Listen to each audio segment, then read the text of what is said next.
Holy shit, this game is brilliant. From its character art to its personality, Mario Odyssey deserves a spot in my top 10 favourite games. Currently. This game opens rather differently than most Mario games, but instead of having a build-up to Peach's capture, they instead sent us right into the action with what looks to be Mario fighting Bowser on a big-ass flying ship. So with that out of the way, the game itself is goddamn beautiful. The graphics work so well and the overall pacing of the game is very smooth. It doesn't throw you off balance with random encounters and shitty storyline, and it stays on topic. Other than the big-ass dragon that shows up out of nowhere. But hey, at least they made it enjoyable.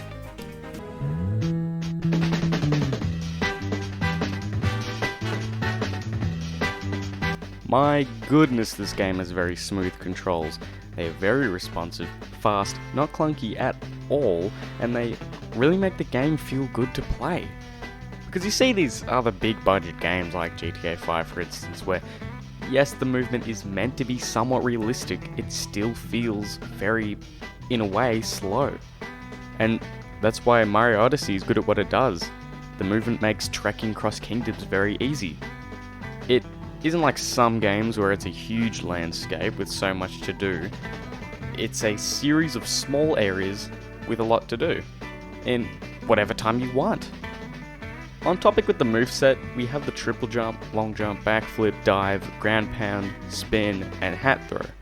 The triple jump makes getting in high places easy, as well as being able to get a reasonable amount of distance after Mario does the third jump. The long jump is awesome at getting across areas with ease and going a far distance, hence why it's called the long jump. No shit. The backflip is a very stylish high jump, because it's a backflip, and backflips look sick as! Now the dive is really useful. You can dive onto your hat, you can dive off a cliff.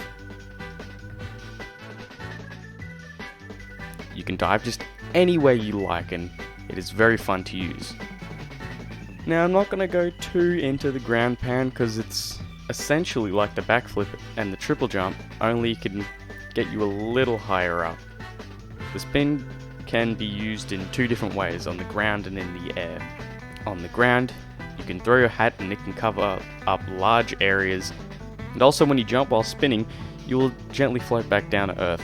The hat throw is pretty self-explanatory. You throw your hat, for Christ's sake, do I need to continue? Well, it appears so.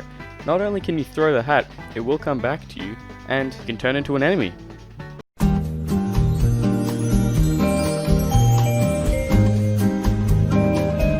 I won't go super in depth with the kingdom, so don't worry.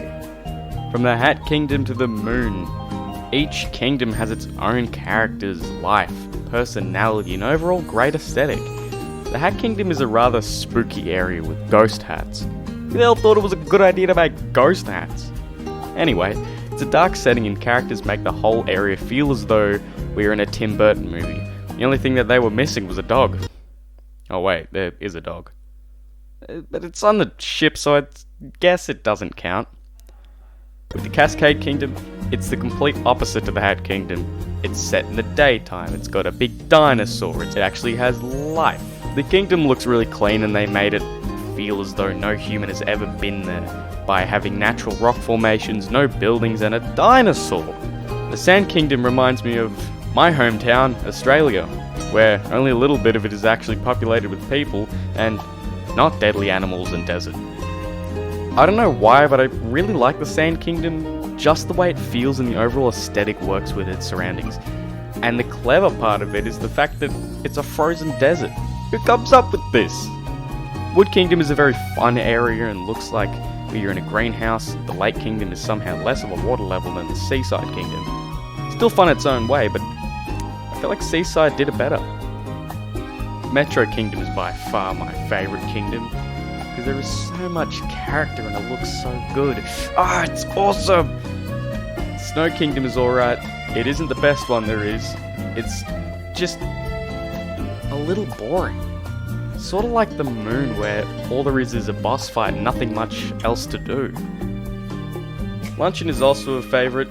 Just the colours in the area really make it look as though we were ripped straight out of the show chowder. Yo!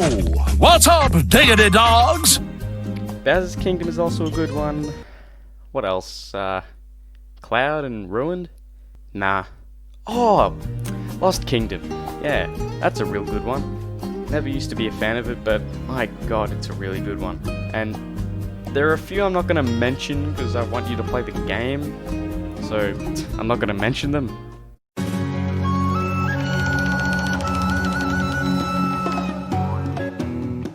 The storyline just works, like there is nothing wrong with it, and takes the previous game's storyline, just plays with it and has fun with it. Instead of Bowser stealing Peach for no reason, he just wants to get married. I mean, as big of an asshole he is, he just wants to be married. They really changed the storyline to make the player have fun and do whatever the hell they want in their own time, except moving on to the next place when they want. Look, the game will let you do whatever, but at least play it. And it's so different to the other games. Like Mario 64, it's set in an area with a hub world, and you go to little areas just to get the stars. This one, it feels a lot different because it's like Mario 64, but more progressive. You actually get to go somewhere and reach a destination.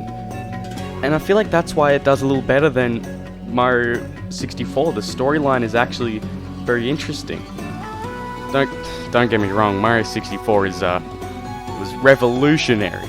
Still is good for the time. Like, even though it was one of the first 3D games, it's aged well, essentially. That's all really what I'm saying. But this one, its storyline is very progressive, and it feels like no other Mario game, because instead of having to get to Peach, this time you have a reason to go get Peach. You actually have an incentive, and the game just works. Everything in it works. I can't even explain it.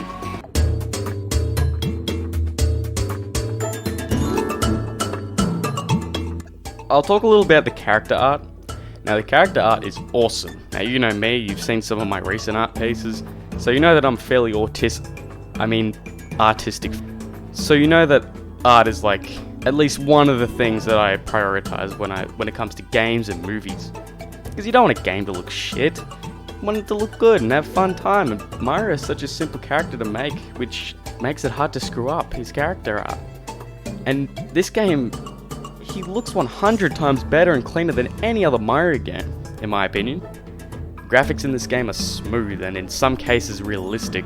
I mean, look at the dinosaur. You can see every wrinkle on its skin, and also you can see each hair on Mario's mustache. The coins are very shiny as well. They make it look as if the light reflecting on it makes it look like a real coin. The characters look very simple and polished, and there are no rough edges to this game at all, other than the actual rough edges, which are the sand and the actual rocks.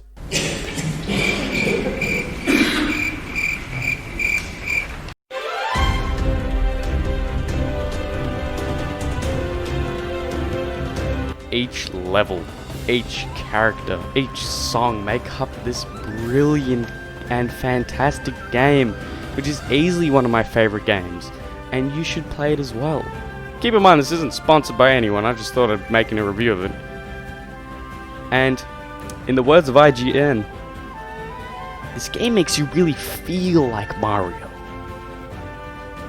And this game easily deserves an 8.9 out of 10. Ladies and gentlemen, thank you so much for watching. Like and subscribe, share this video around so we can get more subscribers. I am going to do some more reviews, whether it's gaming or movies. And I'll see you in the next video. Take care.